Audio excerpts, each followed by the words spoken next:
Salam əziz izləyicilər, bugün sizlərlə Respublika Fənn Olimpiadalarının yarımfinal mərhələsinin aşağı yaş qrupu suallarını müzakirə edəcəyik. Deməli, birinci suala baxırıq. Qobustanda tapılmış qayaüstü təsvirlərə aid xüsusiyyətləri müəyyən edin. Mezolit dövründə incəsənətin inkişaf etdiyini göstərir. Bəli, mezolit dövrünə aid bir abidədir Qobustanda qayaüstü təsvirlər. Yəni Qobustanda tapıntılar mezolit dövrünə düşdüyü üçün bir düzdür. Qədim dövrlərdə əhalinin təbəqələşməsi təsvirlərdə aydın görünür. Tunc dövrünə düşür bu. Ona görə ikinci çıxırıq. Azərbaycan tayfalarının Siyoli ilə qonşu ərazilərlə ticarət apardığını sübut edir. Bu düzdür. Çünki oradakı gəmi təsvirləri sübut etmişdir ki, yəni Azərbaycan tayfaları qonşu ölkələrə gedib gəlmişdirlər.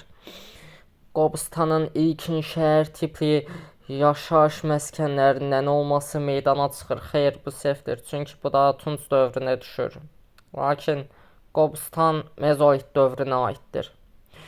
Ona görə qalır 1 və 3 D variantı. Sasani hökmdarı Firuzun hakimiyyəti dövründə baş vermişdir. Albaniya dövləti ilə münasibətlərin kəskinləşməsi bu düzdür. Çünki 2-ci Fatih xristianlığa qayıtmış, Qafqazın 11 hökmdarı ilə ittifaq bağlayaraq Sasanilərə qarşı azadlıq hərəkatına başçılıq eləmişdir. Bir düzdürsə A variantı, C variantı, E variantı gedir. Axund dövləti ilə müharibə aparılması düzdür. Çünki Firuz şah 2 dəfə Axundlar üzərinə yürüş eləmiş. Birincisində biabırcasına məğlub olaraq Ağsuvar xana yalvarmış və mühasirədən qurtulmuşdur. İkincisində də həmin hadisənin qisasını almaq üçün 484-cü ildə yürüş eləmiş. Nəticədə oğulları ilə birlikdə xəndəyə düşərək ölmüşdür. Birinci Göytürk dövləti ilə ittifaq qurulması bu səhvdir. Çünki birinci Göytürk dövləti ilə ittifaq quran Xosrovdur. Mani təliminin dövlətliyi elan edilməsi xeyr. Çünki bu Firuz şahın hakimiyyət dövründə olmamışdır. Yəni bu daha doğrusu Firuz şahın hakimiyyətindən qabaq baş vermişdir. Ona görə 4-ü də çıxırıq. D gedir, qalır B variantı. Osmanlı dövlətində 17-ci əsrin 20-ci illərində baş verən daxili çəkişmələr nəticəsində 17-ci əsrin 20-ci illəri 1620-1629-dur. Rusiya ilə Xəzəryanı bölgələri uğrunda aparılan mübarizə uğursuzluqla nəticələndi. Xeyr, yəni daha doğrusu Rusiya ilə Xəzəryanı bölgələri uğrunda bir mübarizə aparmamışdır. Əksinə, Osmanlı Rusiya ilə Nabur və İstanbul müqavilələri bağlayaraq Azərbaycanı öz aralarında bölüşdürmüşdürlər. A gedir. Şah 1-ci Abbas Osmanlıları Hörmüz limanından qovdu. Xeyr, bu səhvdir, çünki Portuqaliyalılar qovmuşdu. Həm də ki, bu Osmanlıya aid deyil. Bu Səfəvlərə aiddir. Səfəvlər bütün İraq ərazisini yenidən tabe etdilər. Düzdür. 1622, 1623. Şah 1-ci Abbas, yəni Bağdad hakiminin xahişi üzərinə İraqa hücum eləmiş, nəticədə Diyarbəkirə kimi bütün İraqı tabe etmişdir. Viyana üzərinə edilən hücumlar nəticəsiz qaldı. Xeyr, çünki Viyana üzərinə edilən hücumlar həm 16-cı əsrin 20-ci illərində olub, həm də ki 17-ci əsrin 80-ci illərində. 1529-1683-cü illərdə olduğu üçün D variantı səhvdir. Osmanlı qoşunları Azərbaycan torpaqlarını tərk etdilər. Osmanlı qoşunları Azərbaycanı tam olaraq tərk etdilər 1612 və 1618-ci ildə. Vərənd müqaviləsi, bir də Sərab 2-ci İstanbul müqavilələri ilə qalır C variantı. Baxırıq 4-cü suala.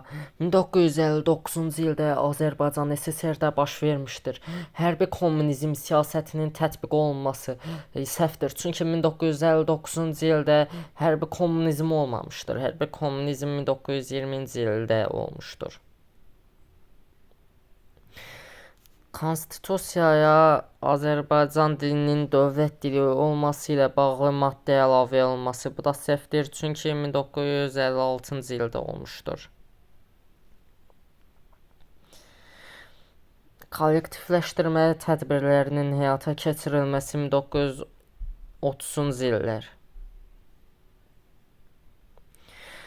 Kənd əhalisinə pasportların verilməsi, bəli, bu düzdür. Çünki kənd əhalisinə pasportlar 1959-cu ildə verilmişdir.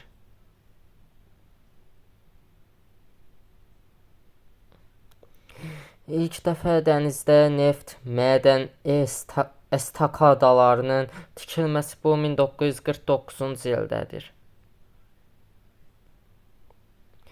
Nəticədə bütün variantlar səhvdir, qalır D variantı. Daha sonra baş vermişdir. Rusiya Federasiyasının Gürcüstana ordu yeritməsi 2008 avqust.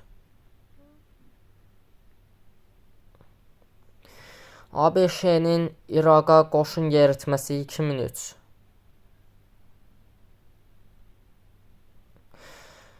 Çin Xalq Respublikası ordusunun Tibeti işğal etməsi 1954.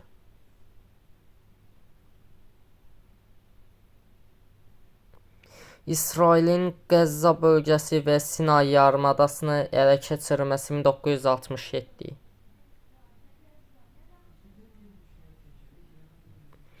Rusiyanın Ukrayna Respublikası ilə müharibəyə başlaması 24 fevral 2022-ci il.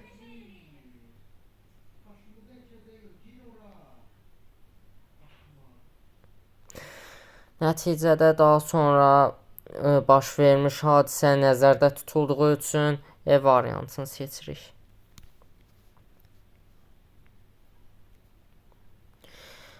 (1953-cü ildə İranda dövlət çevrilişinə kömək etmişdir. Yəni İranda dövlət çevrilişinə gəldikdə İran həmən vaxtı qərb dövlətlərindən asılı vəziyyətdə idi. Daha çox ABŞ və İngiltərənin asılılığında olduğu üçün, yəni daha çox onların əmrlərini yerinə yetirirdi. SSR-ni çıxırıq, çünki SSR-nin İran üzərində elə də böyük bir təsiri yox idi. Həm də ki, SSR İranın daxili işlərinə qarışmırdı. Almaniyanı da çıxırıq, çünki Almaniya həmən vaxtı öz başının çarəsinə baxacaq qədər aciz vəziyyətə düşmüşdü. İtaliyanı da çıxırıq, çünki faşizmdən yeni qurtulmuş bir dövlət idi. Eyni ilə Fransanı da çıxırıq, çünki Fransa həmən vaxtı öz müstəmləkələri ilə məşğul olurdu. Nəticədə qalır B variantı.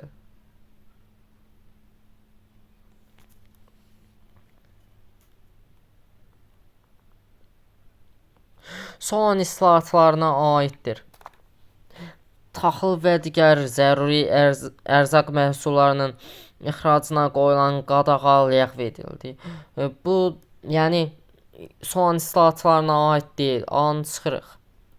Strateqlər xalq yığıncağı tərəfindən seçildi. Bu soğandan daha sonra olmuşdur.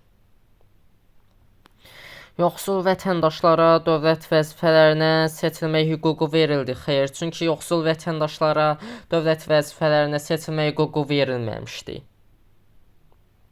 Xalq yığıncağı ali hakimiyyət orqanına çevrilmişdi. Əmlakından asılı olmayaraq bütün vətəndaşlar xalq yığıncağında iştirak edə bilərdi. İndi D ilə E variantında arasında qaldıq, lakin D variantı düzdür. Çünki əmlakından asılı olmayaraq bütün vətəndaşlar deyir. Yəni bu səhvdir. Ona görə ki, yəni bütün vətəndaşlar deyəndə, yəni buna gərək yoxsullar da daxil ola, qullar da daxil ola. Ona görə E variantını çıxırıq, qalır D variantı. 8-ci suala baxırıq. Göstərilənlərin aid olduğu şəhərləri müvafiq olaraq müəyyən edin. 12-ci əsrin birinci yarısında paytaxt şəhərə çevrilməklə özünün çiçəklənmə dövrünü yaşayırdı. Bu Naxçıvan şəhəridir. Çünki 1136-cı ildə paytaxt olmuşdur. Yəni Eldənizlərin paytaxtı idi. 11-ci əsrin ortalarında Şəddadi hökmdarı tərəfindən müdafiəsini möhkəmləndirmək üçün tədbirlər görülmüşdü. Bu Gəncə şəhəridir.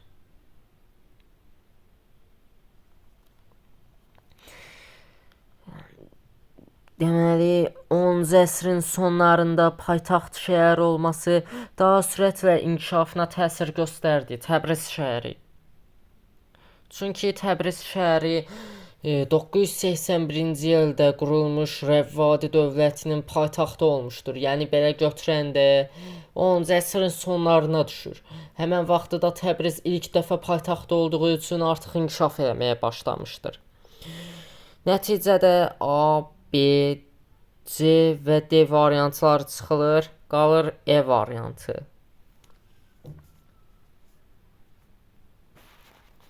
AXC nümayəndə heyətinin Woodrow Wilsona təqdim etdiyi memorandumda öz əksini tapmışdı. Ermənistanla sərhəd mübahisələrinin həllində ABŞ-nin vasitəçi kimi iştirak etməsi. Bu düzdür. Çünki yəni Ermənistan məsələsinə görə idi bu Woodrow Wilsonla görüş. Bir də müstəqilliyin tanınması idi. Çünki ermənilər o qədər Azərbaycan Xalq Cümhuriyyətinə böhtanlar atmışdılar ki, yəni bizim nümayəndə heyətimiz özlərini müdafiə etməyə məcbur qalmışdılar. Sovet Rusiyasının hücumuna qarşı ABŞ-dən kömək tələbi. Sovet Rusiyasının hücumu burada yəni dəxilsiz bir şeydir. Çünki həmən vaxtı Sovetlər Denikinlə mübarizə aparırdı. Yəni ABŞ-nin Azərbaycana köməyi ilə söhbət gedə bilməzdi burada. Həm də ki Azərbaycan Xalq Cümhuriyyəti Sovetə qarşı ABŞ-dən kömək istəməyibdi heç vaxtı. İkinci çıxırıq. Azərbaycanın müstəqilliyinin tanınması. Yəni Azərbaycan müstəqilliyi əlbəttə ki burada mövzu idi. Çünki əsas vəzifəmiz bu idi ki, Azərbaycan müstəqilliyi tanınmalı idi. Azərbaycanın millətlər cəmiyyətinə üzv qəbul olunması bu səhvdir. Çünki yəni Azərbaycan Xalq Cümhuriyyəti burada millətlər cəmiyyətindən heç vaxtı söz açmamışdır. Nəticədə qalır D variantı. 10-cu suala baxırıq. Deməli, Kürəkçay müqaviləsi, Gürcüstan müqaviləsi, bir də oxşar cəhətlər. Qarabağ və Şəki xanlıqları Rusiyanın tabeliyinə keçirdi. Bu hər ikisinə aiddir.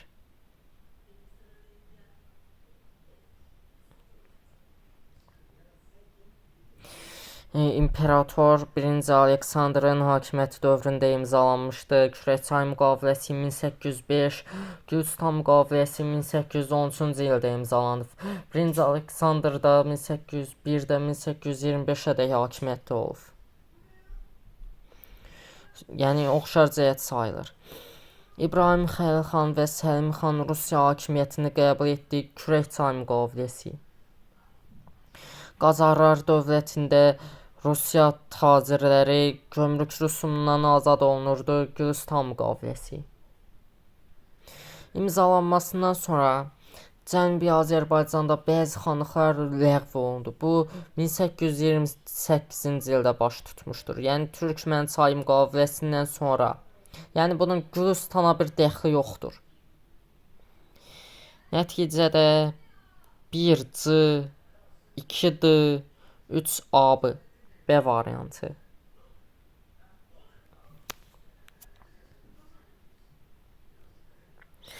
Hadisə nəticə əlaqəsini müəyyən edin.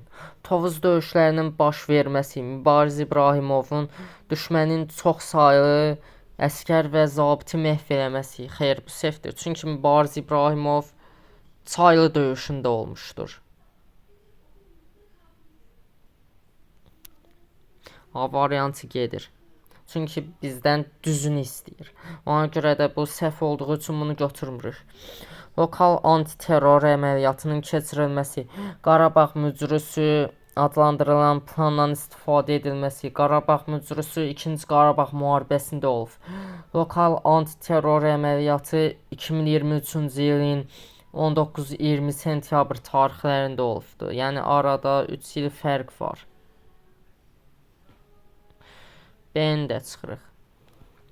Qisas adlı antiterror əməliyyatının həyata keçirilməsi, Qondarma Qarabağ probleminin birdəfəlik həll olunması yenə səhvdir. Çünki lokal antiterror əməliyyatı nəticəsində olmuşdur bu.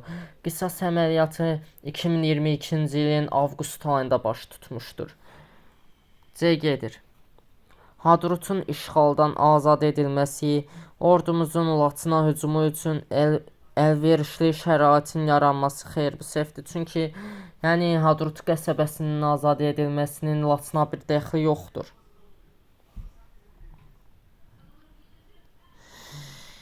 Cəbrayıl şəhəri və bəzi kəndlərin işğaldan azad olunması, Azərbaycan-İran sərhədinin böyük hissəsinə dövlət nəzarətinin bərpa edilməsi. Yəni Cəbrayıl şəhəri ilə bəzi kəndlərin azad edilməsi nəticəsində Azərbaycan-İran sərhədinin böyük bir hissəsinə dövlət nəzarəti bərpa olmuşdur. Cavab B variantıdır.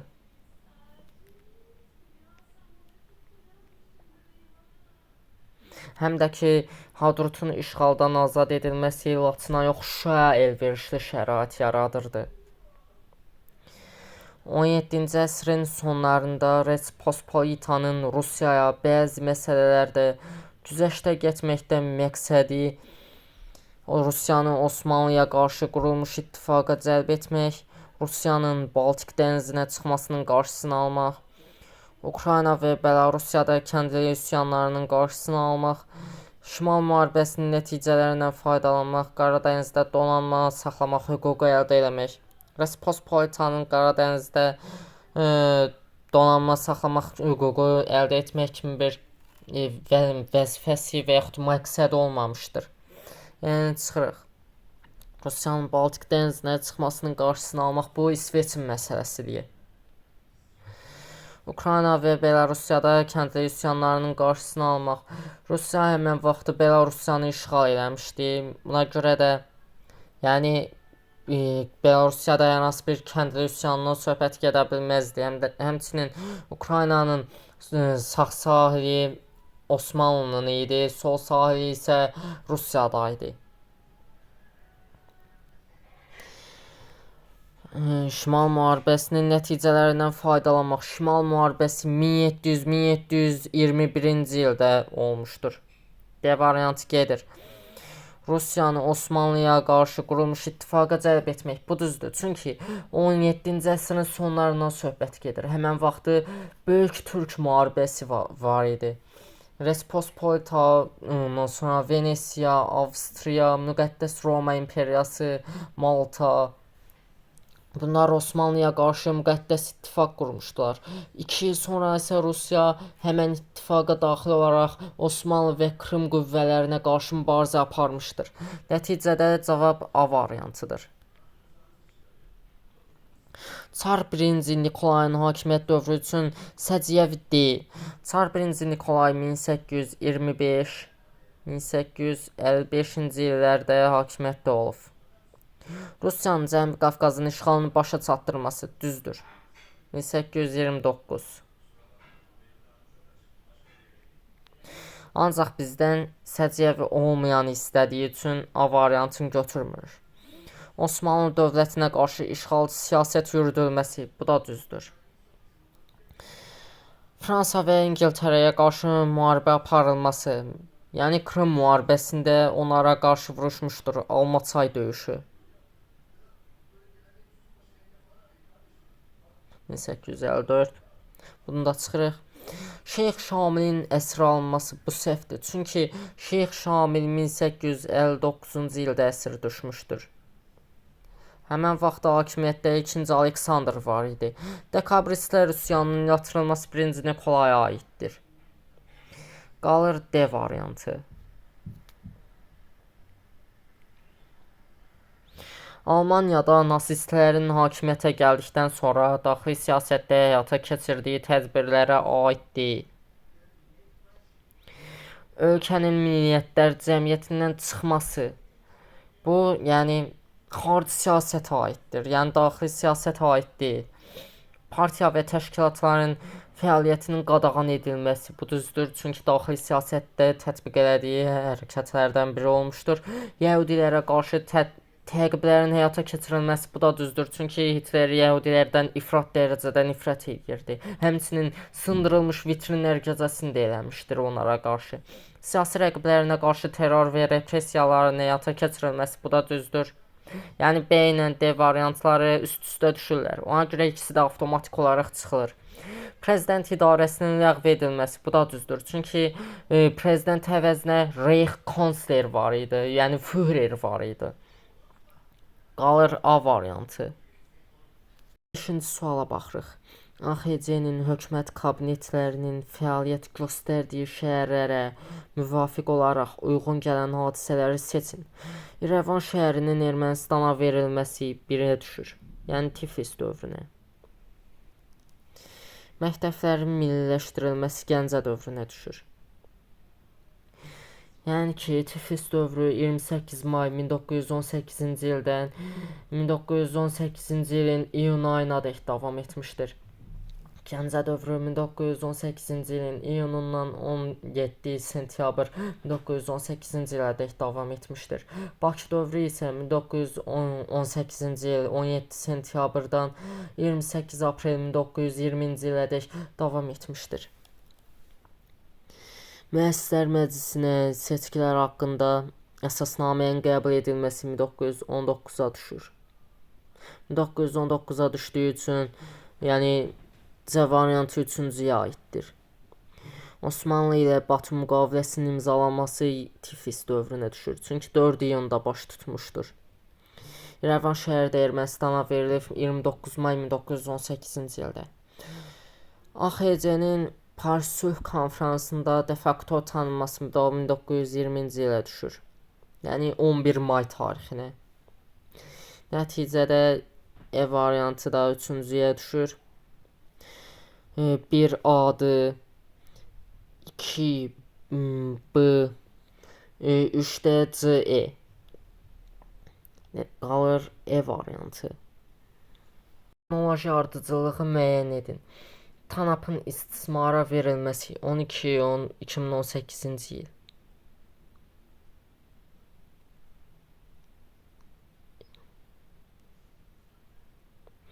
İlk Dorst mərkəzinin açılması bu 9 may 2019-cu ildə olmuşdur.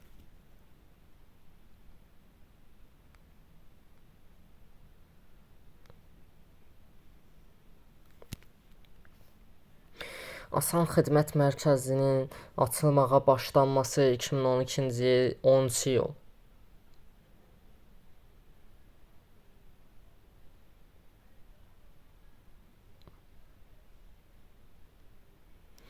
Şuşa bəyannaməsinin imzalanması 15 iyun 2021-ci il.